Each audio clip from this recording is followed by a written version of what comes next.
So we'll get started here. I guess those that are tuning in, welcome.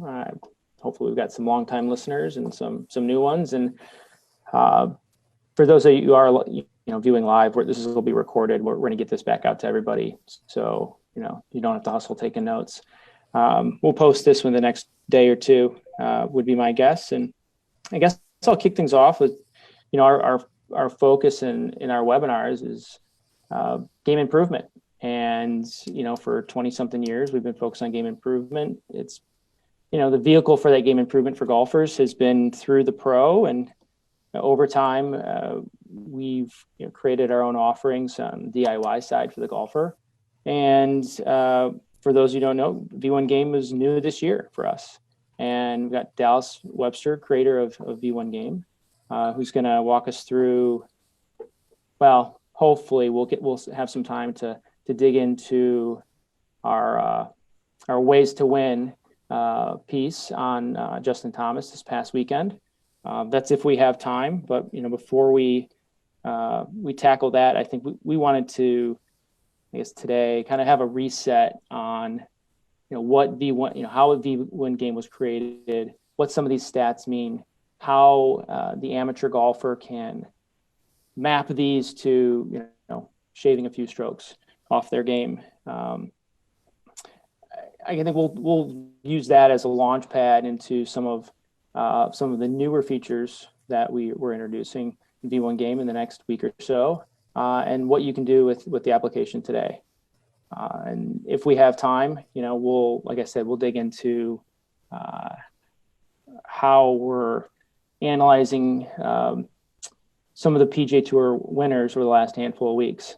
But our goal is obviously to show golfers how they can use V1 Game as their way to win, right? So I guess Dallas, with that, I'll let you've got a presentation to share here, right? And I think that reset of data points and what they mean, strokes gained, not everybody, include myself, right, are, experts, right, on what strokes gained is and how do I apply that to, I guess, making myself, a better player. Right. So thanks, Mike.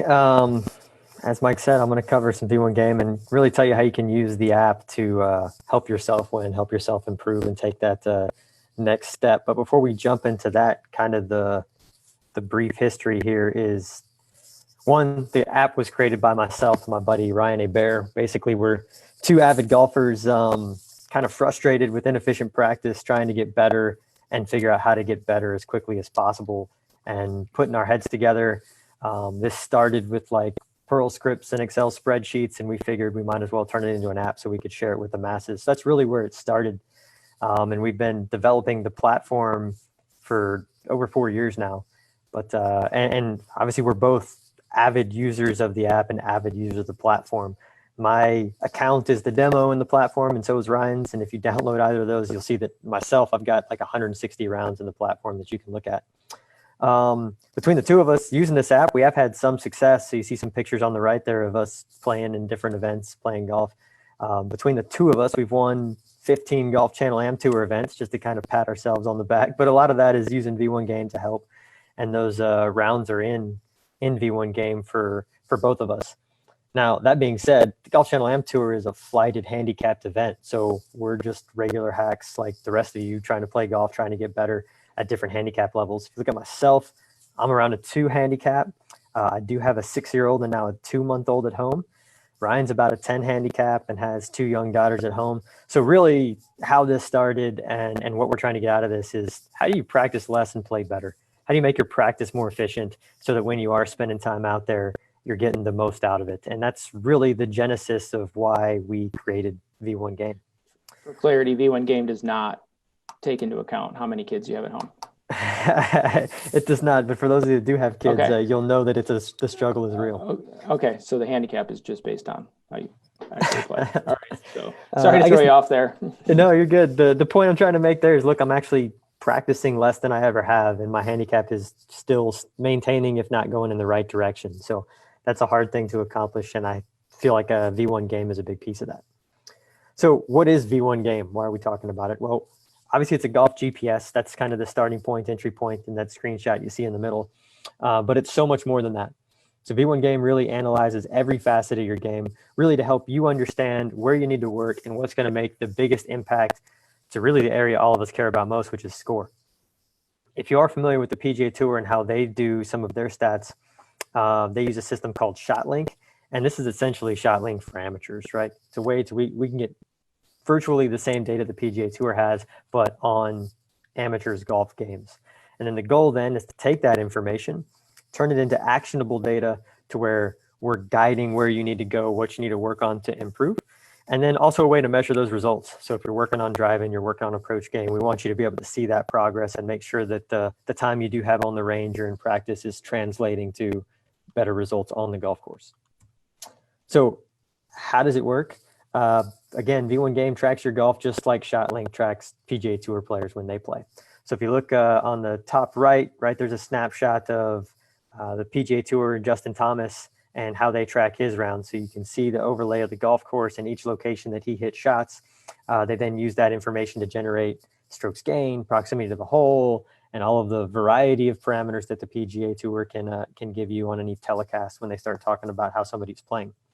We do the same thing in V1 Game. We basically are recording the locations that you hit each shot, and then we can use just that location data to calculate just about anything. How many fairways you hit, how many greens you hit, scrambling percentages, driving distances, and of course, strokes gained, which, kind of a buzzword in the golf industry, but really it does kind of take stats next level to help you improve.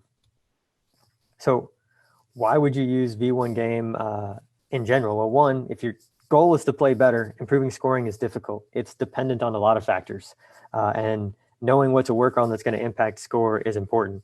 When I say it, there are a lot of factors involved, right? You could go play on a bad weather day, or you could go play on a day when the greens are aerated and you're actually hitting the ball better and your score is not necessarily worse. What we want to do is track all of the sub-level things that add up to that end score, to give you more ways to measure that progress.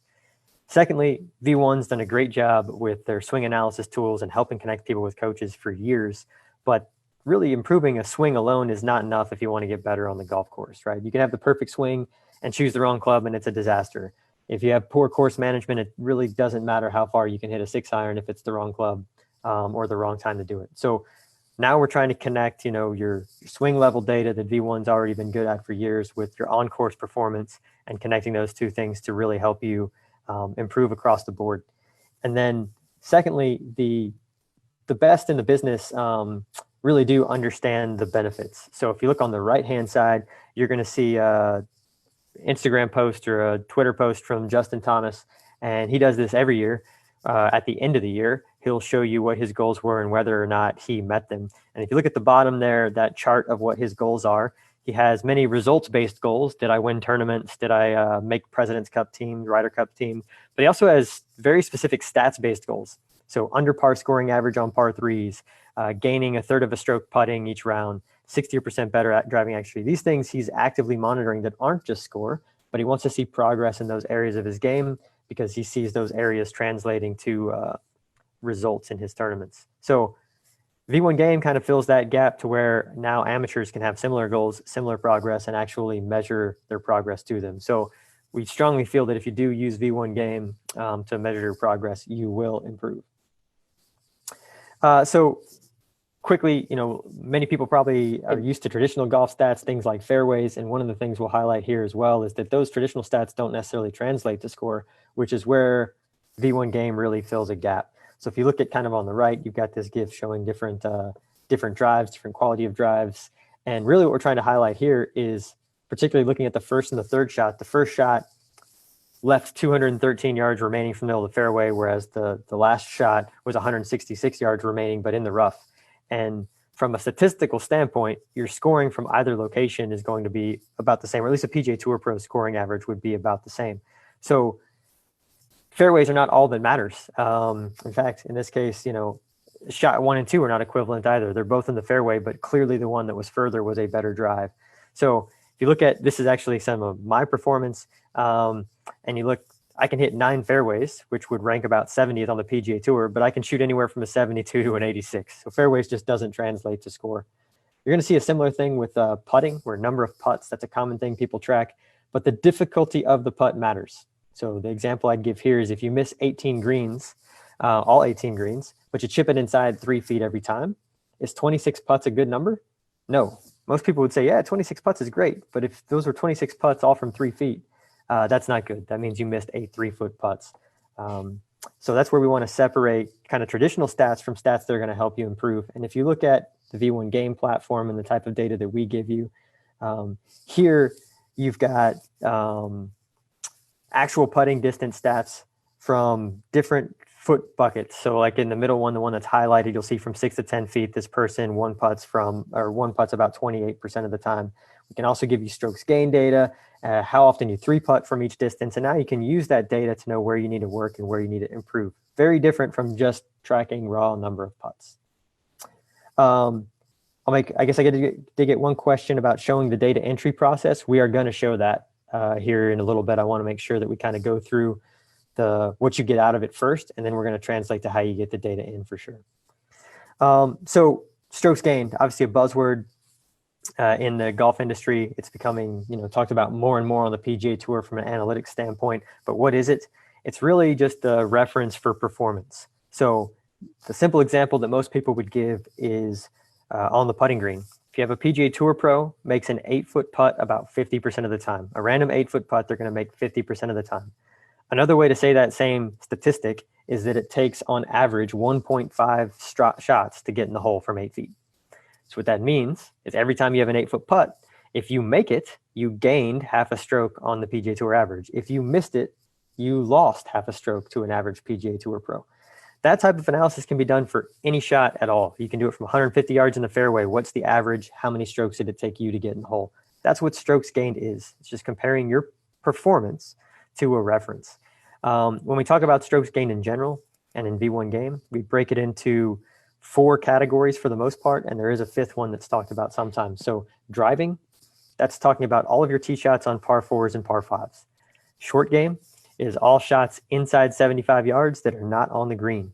We picked 75 yards because in general, that's where most players stop needing a full swing. Putting, that's all shots on the green. And then approach is everything else.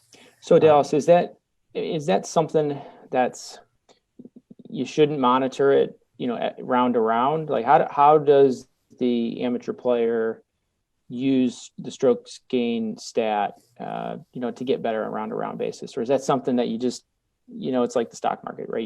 You shouldn't watch it every day, right? You're gonna get crazy. Like what should our audience be, how should they be using that stat?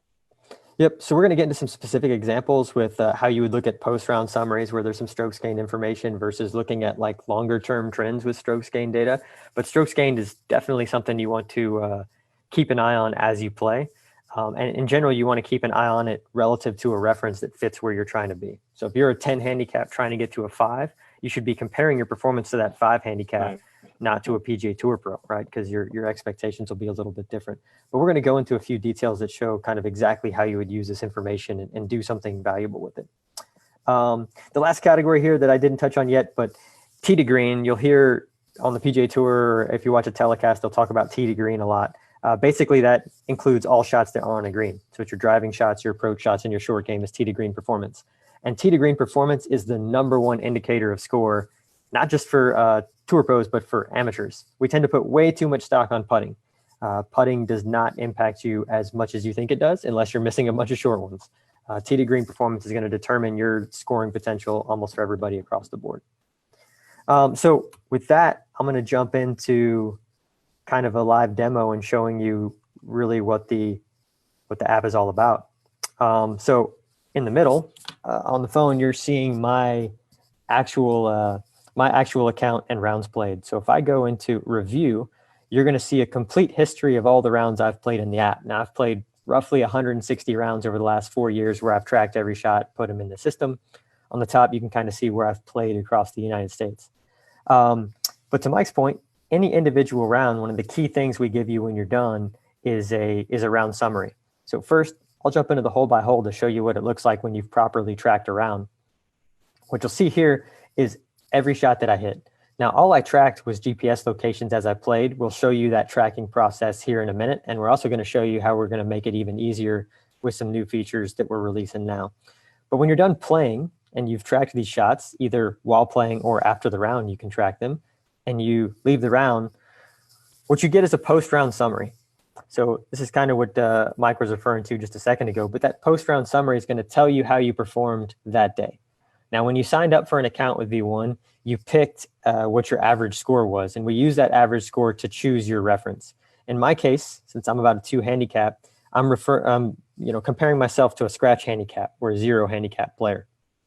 And if you look at my performance on this given day, I actually gained strokes and played better than your average scratch player for the driver, for short game, and for putting. But you'll see for approach, I lost almost 7 strokes with my approach game. And many, similar apps where we see strokes gained elsewhere, that's really where they stop. They tell you that information and they kind of say, go figure it out. Go figure out why you lost those 7 strokes or how you're going to get better. What we try to do is take that data and make it a little more actionable so that we can help you practice and help guide you to the right things to improve. So if I start scrolling through the different pieces of analysis, what you'll see is, for me, this was a poor approach day. So worse than normal, worse than my average performance with the irons. And the second observation that I'll make quickly here is, obviously I was missing short and left. So now if I see this type of tendency show up in many rounds, I can start asking myself, well, why am I missing short and left? Am I misclubbing? Am I mishitting the ball? Maybe the lie angle on my clubs isn't proper, and so it's kind of closing the face as I swing through. I can start to at least know what questions I need to be asking to stop missing short and left. Additionally, I can also use that from a course management perspective. Now, if I know there's trouble short and left, and that's my tendency, I might aim a little right or take a little extra club so that I can make sure that I don't have that miss when there's a hazard in the way. I'll keep scrolling through. For now, this was a good driving day, right? My misses were kind of evenly distributed between left and right. I drove it a little further than I normally do, and I had less errors than I would normally have in a driving situation. So errors in this case are anytime you hit a shot into a penalty or into a recovery situation, right? That would be an error because your next shot is going to be penalized in some way. If I keep going, this was an excellent short game day for me. I got up and down almost 2/3 of the time, and on average, I was hitting it to 9 feet. So good day for me. Great putting day. In this case, again, it's giving me this quick diagnosis after the round. 75 is a pretty good score for me. I was happy with that. I had 0 misses inside 6 feet and only 1 3-putt. And that 3-putt happened in the 50-foot range. So not all in all, not a bad day. Really, I played pretty close to what my potential was. And I shot a 75. I could have shot a 73 if I would have eliminated the 3-putt and the penalty in this case. Now, for me, not every day is a good day. So if I go contrast that with a poor day and show you what you'll get out of the app, skip straight to the post-round summary. Again, you get this every time you play if you're a subscriber in V1 Game. It's again breaking down my different categories. It's showing where I struggled with the irons and approach. But this day I also struggled with the putter, which is not as typical for me. So it's going to show that poor approach day. Again, I was missing left and short. So I'm starting to see this recurring theme of where I tend to miss. And I can use that to guide my practice, to make sure that I'm hitting it longer than I think I need to, maybe changing the club that I'm using, and maybe my alignment or some reason that I can't get the ball to the right-hand side. So I can work on that. I made some errors today, right? So I had some penalties or recovery shots. So those are big numbers or scorecard wreckers kind of, because you can't recover from penalties as easy. So Dal, sorry to cut you off here, but how do I know what to start digging into first, right? And then I also, I think it's good here. For those that are watching, right, it can be you're showing a lot of good scores, right? You're a good player, right? Obviously, maybe you're a little off that day with an 84, but what's our average? Before I answer the question of where do you start first? What's our audience look like today? From a average score perspective. Yeah. Right? So the average types of players. The average score of our users that track a full 18 holes today is in the high 80s. So it's closer to 88, 89. And we have users that shoot, up to 120 and track all of their shots and get them in. So really any type of user will get value out of tracking shots. And if I go back to this strokes gain piece, in this case, I'm comparing myself to a scratch player, but let's say you are a higher handicapper and you average like a 95. you can compare yourself to a 20 handicap or a 25 handicap and really see how you stack up next to that level that you're trying to achieve, rather than a scratch player or a PGA Tour player, which may be unattainable at the current time in your game, right? To answer the second part of your question, if I'm looking at it in a one round type of window, which is what this post round summary is, you're going to see that it's telling me I'm losing the most strokes with approach and I'm losing the most strokes for putting, which is exactly why those are highlighted first. It's telling me I'm losing the most for approach, so that's where I would start trying to work on my improvement. And then second is putting, so I would start there. And then additionally, telling me I had a poor putting day, it's also telling me why. So in this case, it's not because I had 3 putts, it's because I missed short ones. So I would take this information and say, 1, I want to work with my irons to miss less greens and not miss short and left. And then 2, I need to work on my short putting. That's what I would get out of this immediate day, and that information. And this is customized and personalized for each player. So the more you play, the more we know about you. And this poor putting day is not a poor putting day compared to a scratch player. This is a poor putting day for me. It's comparing this performance to what I typically do, so that it can kind of help me guide that practice. So shifting from that, right, that was looking at one individual round. If I go into the analysis section, what it's going to start to show is what my data is over a long period of time. So I have it filtered to 20 rounds right now, but it's going to show my current handicap is 2.5, and it's going to show over a lot of data. Approach is still my biggest weakness, but not as weak as in the rounds maybe you just saw. And putting is kind of my next biggest weakness. But if we wanted to, again, dive into that data, we have all kinds of ways to analyze and parse that and get the most kind of out of your game. So I'll show a couple real quick. Putting is one of them. So let me see if I can rotate that. There you go. So this is my putting stats. Each bar represents a different distance from the hole, right? So it starts with less than 3 feet, goes from 3 to 6 feet, and all the way up to 50 feet plus. But for each of these distances, it's telling me how often I 3-putt and how often I 1-putt. And then secondly, the blue line is my strokes gained from each distance. So I could look at this and I can see that I'm losing the most strokes per round from 6 to 10 feet and from 3 to 6 feet. So that's where I would focus my practice if I want to go to the putting green real quick. Next, I'll hop out real quick and show you irons. So shot distributions. This is looking into my iron game. And what you'll see in the shot distributions is, one, on the left-hand side, you'll see the shotgun map of where I hit every shot. On the right-hand side, you see a simplified version of where I'm missing when I miss the green. And each of these is separated by a different distance bucket, a different proximity to the hole. So if I start less than 75 yards, I'm pretty good. I'm hitting the green almost 80% of the time. When I do miss, it's short and long. But you'll see as I get further from the hole, again, looking at this, it's going to keep going up. As I swipe through and get further from the hole, you're going to see that's when I start to miss short and left. So that tendency was not just in the couple rounds that I showed you.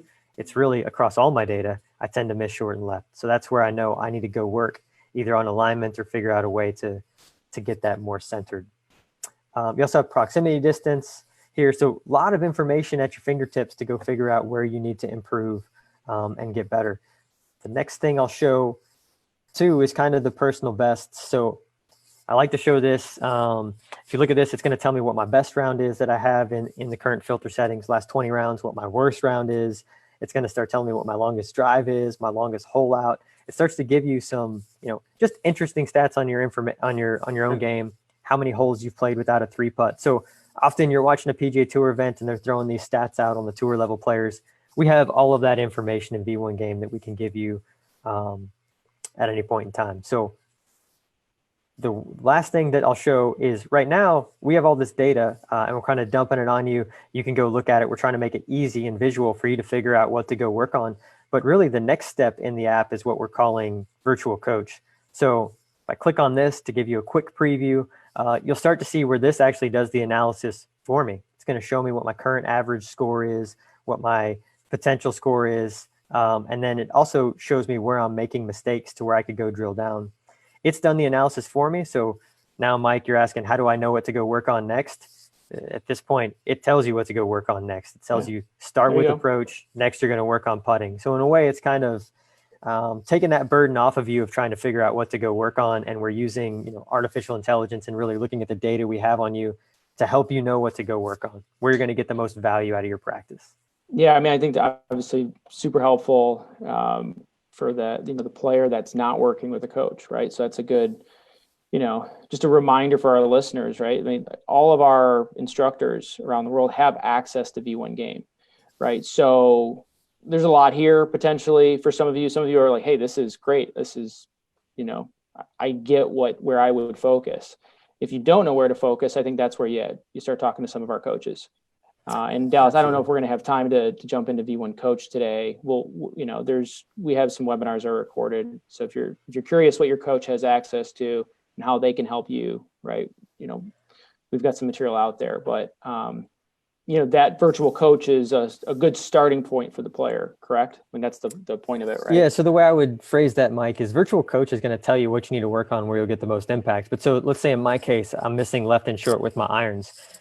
There may be only so far I can go in terms of figuring out why or what I need to fix. Yeah. And that's where a real coach can say, hey, yeah, you're missing short and left because your grip is like this and you need to work it that way. So certainly not intended to be a substitute for actual coaching. In fact, this data gets shared with that coach so that they can see those results and really help you work on the right things from a mechanic standpoint as well. So we're covering both the course management side, how do you make better decisions, and also that coaching, mechanics, technical side, how do we go make sure that you're, if you are getting lessons or you are getting help, you're focusing on the right areas, and connecting that coach to the player. So that is the quick, in a nutshell, what you get out of it and the stats and how powerful that can be and how you would use that to guide your practice. I'm going to kind of pivot now for a moment and show you how you get that data in and how we're making that easier than ever. So while I've been talking, I've been running a simulator, hopefully here in the background. And what you'll see is auto shot detection. So auto shot detection for us has been in the market now for a couple months. And what's happening here is player starts around. They can then put the phone either in their pocket or in their golf cart, and they just play. And it's tracking where they went. That's the blue line is their breadcrumbs.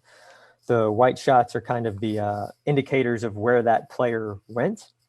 And with the kind of a preview or new feature of what's upcoming is we're going to now allow score entry and use artificial intelligence then to go figure out where your shots actually were. So in this case, I'm going to dismiss 2 shots that I know I was sitting in the cart where it was detected. Had I had the phone in my pocket, these would have been grayed out automatically, but since it's a simulator, it's not. So bear with me. But you can dismiss shots that maybe your partner was hitting the shot and they were here. So I'll dismiss these 2. And now I've got auto shot tracking sitting here with breadcrumbs where it thinks I'm going.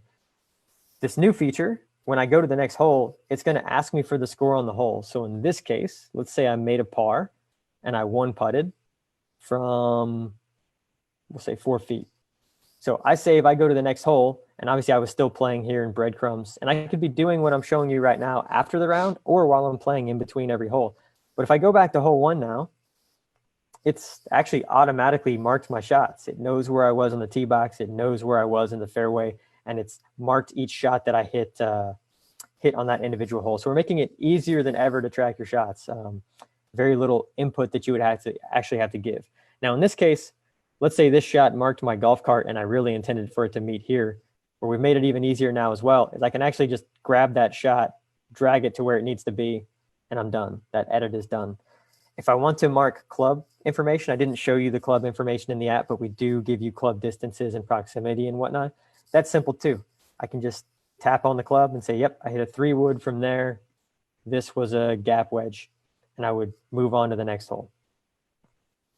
And so this is the latest and greatest way to track shots where it's easier than ever. Now, the other ways that we supported tracking shots before are still there. If I want to hit the plus button and I want to add the tee shot by clicking on the screen, I can still do that. And in fact, it's going to actually take that into account when I go forward and put in my score. So in this case, let's say I made a 5. You'll notice it started at 1 because I had tracked 1 shot. But let's say I made a 5 with a 2-putt from 10 feet. Then when I go back, you'll see that it's added those shots in here and it's tracked my 5 shots. If you do have to mark penalties or whatnot, it's a little different than it was previously, but it's actually even easier. So let's say I had a penalty on this hole. What I can do, for instance, is drag this shot, put it in the lake. It's going to automatically change it to a penalty in this case.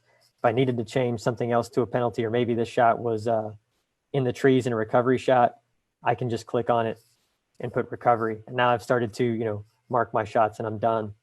and I can continue to move through the round. So that's the latest and greatest way to track shots. Very simple now, where you can just put in the score entry and it's going to do most of the work for you when you go back in terms of marking those different shot locations. If you need to do more in-depth edits, then we have this edit button now where I could, for instance, reorder shots if I need to. I can change the lie if this was actually in the fairway. I could change putting distance, whatever you need to do. Now it's very easy to do at the click of a button. So that's kind of the latest and greatest way we're helping you get the data in so that you can get the value out with the stats and stuff that I just kind of went through first. With that, So, I mean, go ahead. real quick, Dallas. Yeah, I mean, I think, from a ease of use, I mean, it's start the round, or find your course, start the round, and you can put in your pocket, right? So Yep. I know you were doing hole by hole there, but the player can, I mean, they can leave it in their pocket the whole time, and they can go back afterwards, hours later, days later, and enter that score in, correct? 100%. Yeah. So you don't actually have to pull your phone out at all if you don't want to. The second thing that I'm not showing here is we are watch compatible as well. So if you do have a watch and you have your phone in your pocket, you could actually put in your score after each hole now on the watch, and it'll do all of the same things without you ever pulling your phone out of your pocket. Secondly, even if you're sharing a cart with somebody, if you have your phone in your pocket, it can detect when you're sitting down. So it's not going to automatically detect shots when you're, say, sitting in the cart waiting on your partner to hit or whatnot. So lots of intelligence built in to really make that as easy as possible for how you would track shots on the golf course and get that data in. Again, we know that if you get that data in and track shots, that you're going to see a lot of value out of our stats in terms of helping you improve. And so we're trying to make it as easy as possible for you to get that, extract that value out. Secondly, you saw me tracking it here where I do have breadcrumbs. We also have the option to where if you forgot to have the phone in your pocket or you're tracking days later or whatever, I'm going to skip a few holes to kind of show you what that would look like. It has some pretty good built-in intelligence for tracking shots, even if I didn't have breadcrumbs on here and didn't use auto shot at all. So in this case, par 3, if I say I made a 4 with a 3 putt from, call it 28 feet, when I go back, it's already put the placeholders there. Now, if you played a different tee box, let's say I played up here, then my edit process is very simple. I just grab that, move it to where it was, and I'll continue on to the next hole, right? And so it's going to add those shots each time you play or each hole that you mark for you, even if you didn't use it on the golf course, so that it's super easy to come in here after the fact and say, I'm just long pressing the shot and I'm dragging it to where I hit the shot on the golf course and I'm done. It's as simple as that. If I do want to, say, move the pin, I can get as granular as I want here. Again, long press and drag that to wherever it was that day. So we're trying to make it as easy as possible to get that data in, knowing that now when I exit this round, and let's say I save this particular round, automatically I'm getting the stats for the shots that I just tracked, right? So in this case, I only tracked a few holes, but it's showing that I made a 22 or I shot 22, was losing strokes driving, losing strokes putting. I can dive into the scorecard there as well if I want and see exactly how I did that. So here I've got various holes. You've got your traditional stats kind of here at the bottom. If I can't remember how I made bogey on hole 2, I can click anywhere on this hole and it's going to show me on the left how I got there. And I can remember that I had a penalty stroke there where I hit it into the lake. We also have strokes gained here, kind of a heat map. Now with just 5 holes, maybe it's not super interesting, but it will show you where you did well and did poorly. So I could look at my first hole and say, okay, short game was pretty good. That's probably what carried me to that par. And then where I struggled on hole 2 really was the driver got me into trouble. And again, if I look at that, yeah, that makes sense. I hit it into a recovery situation where I was stuck and ended up leading to a penalty. So yeah, hit a better drive there and I'd be in better shape. So that's our new tracking functionality. That's just how easy it is now to get that data in so that you can get this data out and really start improving and working on your golf game. So 3 ways, right, to track the shots. You can manually track them, right, by adding the tabs on your own, right? You could put your phone in the pocket and you can add your score after each hole or after the round. And then you've got the watch functionality as well, right? So phone stays on the cart, watch obviously on your wrist, and then you're just you're entering those shots manually. Is that how that works? Right, with the watch? Or how is that impacted now with the new feature? So the watch is actually more or less the same as the phone is now, in that go to the last hole that's got some breadcrumbs on it. When you're finished playing a hole, sorry, let me get back to one that makes sense. When you're finished playing a hole, in this case with the breadcrumbs, when you hit the next hole on the watch, it's going to ask you for the same information the phone asks you. So it's going to get your score, it's going to get your putts, and it's going to go back and auto track just like the phone did. So the watch entry, there's really no reason to manually track shots anymore. You still can, we still support that functionality, but there's no reason why you would manually track shots. Now it can all be with this score entry and then maybe minor edits after the round. So if I went back to this hole, maybe that shot wasn't here, maybe it was actually up here closer to the green. You do minor edits and you're done when the round is over. So watch carries over very much to how the phone is. The same upgrades we've made to the phone, we've made to the watch. And we've basically, in my mind, made these buttons over here that many of our users are going to be familiar with. We've basically made them obsolete. The last couple rounds I've played beta testing this new feature, I didn't even use these buttons at all. I used the score entry feature and it was fantastic. Nice. So before you go on here, Dallas, we got a couple questions. Juan from Facebook is asking, what if you are riding and you walk over to find your partner's ball, right? What happens there? Right. What's, I guess, his probably intention, my guess is, what are the other breadcrumbs, being impacted? Yeah. Yep, that's a great question. So I'm going to simulate that here real quick by deleting all the shots that I had on hole 2. So if you look at hole 2 now, right now, I'm missing the shot that was actually here, but that's okay. Let's say in this case, this is a spot where I was helping my partner look in the trees for a golf ball, right? So it thinks it's a confident shot because I was standing up and walking around, but it wasn't my shot.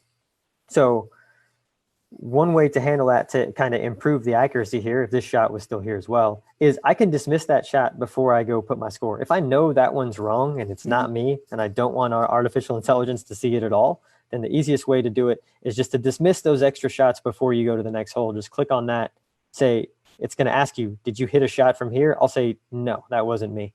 And now that one's gone. So when I do enter the score for this hole, let's say I made a 4 with a 2 putt from whatever, it doesn't have that shot to enter it. Now, had my real shot been here, it would have put this spot, would have put this here. But so there are, to answer Juan's question a different way, there are several ways that you can improve the accuracy of AutoShot. The first one, and probably the most important one, is if you can keep your phone in your pocket, that's where you're going to get the best results. The second way is if you do have shots that are your partners because you were out helping them walk around for a golf ball or you happen to be standing up, if you dismiss those shots like I just showed you before you input your score, then they won't be used for the auto shot detection and you're going to get good results there as well. And then third, if you see that we're consistently detecting too many shots or not enough shots, you can fine tune the algorithm with some settings under auto shot detection. So if I click on this whole button here, it'll bring up our menu. Under auto shot detection, you'll see a shot sensitivity here. And in this menu, I can go change myself from a very fast player, which will detect more shots, to a deliberate player, which would detect less shots. So you can kind of play with that to see where the sweet spot is for your game and get the right number of shots tracked. I mean, I guess you could just play with better golfers too, right? So yeah, the less you have to search for their golf ball, the better off you'll be. All right. Dallas, I'll let you keep going. I know we've got a couple other questions. Yeah, so can you input pin positions all at once from a pin sheet?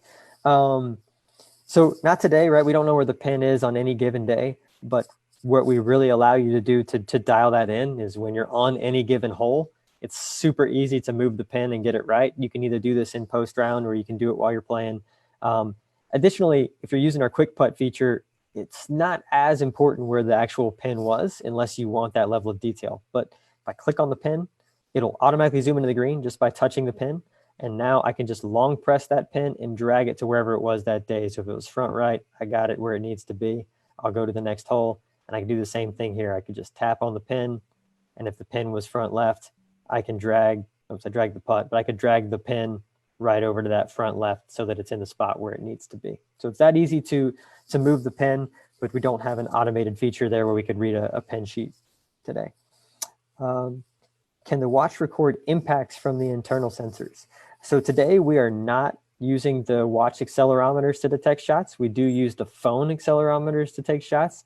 The main reason we're not doing that is because depending on the version of watch you have, there's a significant battery life impact. We are looking into doing that in an efficient way as like a feature addition, but today we are not using the sensors in the watch for the auto shot detection. That'll be an improvement as we move forward. So look, that was kind of in a nutshell what I wanted to show you there. We can, since we have a little bit more time, we can kind of dive into looking at a Justin Thomas's type of round and what I would get out of that if there aren't any more questions to get to. Yeah, right now we don't have any other questions. So if you want to spend a few minutes of, kind of walking through how one would think about, using the data that they enter in, right, as, their way to win, right, as we're discussing earlier. I think that'd be, a good point for us to wrap up and segue us into, the following webinars, right, over the next handful of weeks. That'd be great. Yeah, sure. So if we want to kind of personalize this, or how would you use the app to move forward? One of the biggest pieces of feedback that I always use is the post-round summary. I think it's one of the most important key parts of the app and key things that we offer with our subscription, and that you're done playing. A lot of times I'm walking off of a green and I'm, heated or vented over that 3-foot putt that I just missed. And I'm thinking, oh, that was a terrible putting day and frustrated. But really, then I'll go in here and look at the stats and I'll see that it wasn't putting that killed me on this day. It was really my iron game. I was 3-putting because I wasn't hitting it close enough. So I can get mad at the putter, but the reality is I was 60 feet away all day and I'm not supposed to putt that well from 60 feet away. So I need to work on the irons. And that post-round summary is going to give you that information every time, kind of bring you back to reality with what you really did poorly instead of what you might have thought you did poorly on that given day. And then 2, it's going to break that down into pieces of information that you can use. So in this case, the data is actually a little different for me. I wasn't missing short as much, but I was definitely missing left. And again, I can go work with my coach if I do have a coach, or maybe I'm searching YouTube videos or whatever, try to figure out how to not miss it left. Now, ideally, I'm going to go get somebody who knows what they're talking about to figure out why I'm missing left and help me avoid that. But the data is right there to where I can show this to my coach. They can connect through their own V1 coach system and look at my data, and we're talking about the same thing. So now we're connecting that on-course performance to your practice and to your swing lessons as well. Going through here, I could focus on putting as well. And here I know I tend to miss short ones more often than I'd like. So I would go focus my practice both on putting and irons. And I'm going to get that out of every round. It's going to tell me what I'm doing so I can see trends and whatnot. So we had another question. Do you record stats and do strokes gained for practice versus tournaments? So again, that's a good question. If I go into the analyze section in this case, you'll notice anytime you start a round in V1 game, one of the first things it asks you when you select your course is what type of round is this? Is it a casual round? Is it a tournament round? Is it a competitive round? And the reason we do that is so when you do come in here to analyze your performance, you can filter it to those different types of rounds. So for me, I do play quite a few tournaments. I can come in here and I can change my round type to tournaments, and I can see if my performance is different in tournaments than it is for my average game. And the first thing I noticed was my approach game got worse in tournaments. I don't hit my irons as good in tournaments as maybe I do in practice. So yes, you can filter the data by tournaments, by casual play or whatnot as you go through it. The second way you can use this is to monitor progress. So let's say I've been working hard on my driver. One, I want to hit it further, but I know it's been costing me strokes. I can go actually dive in here and start to see if I'm making progress or not. So this is showing just my strokes gained driving. And what you'll see is after kind of here, I have a steady decline here in the middle where I was getting worse, but my last 4 or 5 rounds have actually been pretty good. So I have seemingly, oops, I guess I should turn this sideways. So I was getting worse, right? You see this kind of trending down, but you can see recently I have improved my driving. So I had that focus practice and I can actually measure results. Even if my score doesn't necessarily improve because maybe I putted poorly, I can actually see that my driving practice is paying off. Now, if I am working on distance, we track that as well. So let's say if I was trying to hit the ball further, kind of a similar story. You can see where I was the last handful of rounds, and you can see where I've improved the last 5 rounds where I've been hitting the ball further. So that practice, I can actually go track and see that maybe I bought a new club, right? Maybe I bought a new driver and I want to see if I'm hitting it further or hitting it better. I can then go actually track that and see that it's resulting in where I want it to go. I think that's all the questions that we had there. If there's nothing else pressing, then I think that's maybe a good place to kind of pause. I think we can pause there and wrap up. And I think we're going to start doing this on a weekly basis of some sort, right? And talking about game and how players are, either connecting with their coach to understand, how they can use these stats to get better, or a little bit more of the DIY. And, I think what the work that we've done here and shown today of, allowing the player to just put the phone in their pocket and go, right, I think that's the game changer, right? From a time perspective, right? So if there was any stress points, of, oh, gosh, I just don't have time, right? Or I want to hang out with my buddies, right, on Saturday morning playing, you can still do that, right? So, I appreciate you sharing that today. That's awesome. And right? I guess we got a few more questions. I do have a few minutes. We want to kind of, I guess, not wrap up quite so quickly. Sure. But one of the things I wanted to point out too is if you've got buddies that play or you're sharing with the coach, we do allow you to share data and share that with friends. So in this case, I mentioned my buddy James or Ryan here who helped me develop this app. If I click on him, I can go see his round and his stats, right? He's subscribed to. I can go look in at his round history. I can see how he's doing recently, how he's playing. And then secondly, looking at Ryan's rounds, we can set different references. So I compared myself to a scratch. Now, I'm a slightly lower handicap than Ryan. I can go compare him to, say, a 10 handicap. And you'll notice that the data changes based on the handicap that you chose. So we can try to track how he's progressing or have a fair reference for no matter where you are, no matter what you score today, we can have a good reference for you to look at to compare your game so that you're making the right improvements to take that next leap, right, to that next handicap level, that next level of player. One of the questions we got, I guess, was how does the app perform over a 4+ hour round? How does it affect the phone battery life?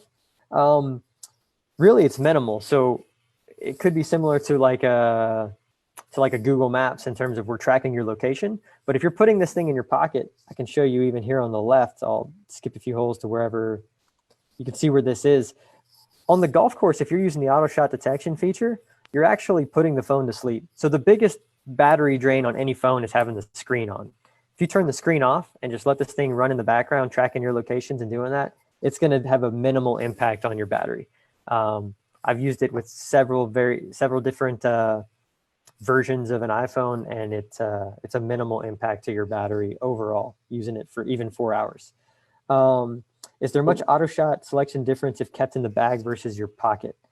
You're going to get the best data if you keep your phone in your pocket, right? Because even if you have a watch, the watch by default is going to try to use your phone's GPS when available because the watch battery is limited.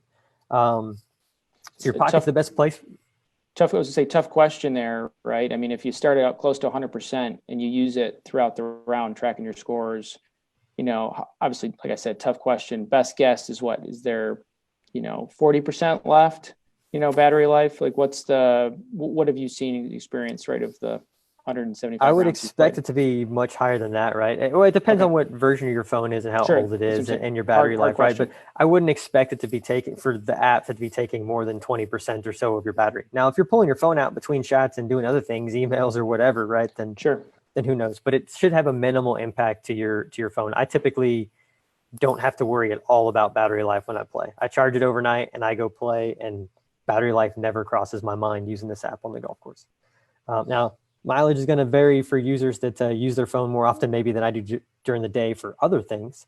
But we have a minimal impact to the battery when you use features like auto shot detection. So in terms of how good is your auto shot selection if it's kept in the bag versus the pocket, the auto shot detection is going to be very good even if it's in your golf cart or your golf bag. until you get around the green. Once you get around the green, since you can't drive the golf cart up there, you're going to leave your bag on the side. That's where it'll be better if it's in your pocket than it is in your golf bag. Secondly, if it's in your pocket and you sit down, we can detect that. So we can make those areas of shots that we detected, we can gray them out and say, yeah, you might have hit a shot here, but it's not likely. Whereas if you hit it in a golf cart, let's say sitting in the cup holder, I can't tell if you're sitting down or not sitting down. So I'm going to be less accurate, but it's still pretty solid. It's still going to detect most of your shots. And even then your post-round edits are still really easy with just dragging things around. So it works in both situations. The phone in the pocket is great. Can you view it on a PC after the round? So today you can't view the data on a PC. It's really a phone app, or we do have users that use it on the iPad as well. So once you're done playing, if you have the same account on both devices, you can view it on an iPad and check it out there. But it is a mobile application at this point, right? So there's no PC interface to the data. For the most part, our users actually prefer that, right? Because you're playing, you have your phone on you at all the time. If you're going to pull it out and go through the data, you can do it, real quick while you're at the grocery store or while you're, watching your kid's soccer game. You could go pull it out and look at your data real quick because it's always there and on you and in a way that's easy to digest. Versus having to go to a PC like some of our competitors or other people going to a PC to go look at that data becomes cumbersome. The more mobile we become, kind of the less most people are using PCs to do some of this basic type of things. All right, Dallas. Well, thanks. I think we'll wrap there. We'll for those that are still hanging on here, feel free to submit your questions, and we'll get back to you. If we can via email. If you want to leave your email there as contact information, and then Dallas, as far as some of these newer features, we're a week away, right, from seeing it's August 5th today, right? So for those of you that go grab the app and can't find some of these features specifically, right, scorecard feature, right, we're days away from that, correct? Yeah, that'll be available very, very shortly. So stay tuned there, and you'll be able to get the full features that we showed here. But most of what we showed here today is already available. Go get it. Go download it. Absolutely. So 2 quick questions I guess I'll cover. Is it available for Android? Yes. The functionality on Android is almost exactly like it is on the iPhone. We don't support Android watches yet, if that's a question. But it is available for Android. Most of the functionality that I showed you today is exactly parallel to Android. Android does tend to lag a little bit over iOS just because of the development team having to get to both. But it is available for Android. And cost, we're talking $7 a month for the full stats package that we have right now. And we're talking about introducing some other tiers as well in the near future to make it even more accessible for our users. But for $60 a year, you're going to get everything that I just showed you pretty much today. So less than about the cost of a dozen Pro V1s over the course of a year, and you can be well on your way to game improvement. And as far as the cost for a coach, they get access within their subscription, right, of our Pro solutions. So correct. Just to answer that question. All right, Dallas. Well, thanks a ton. Appreciate it. And until next time. Yep. Thanks for the opportunity.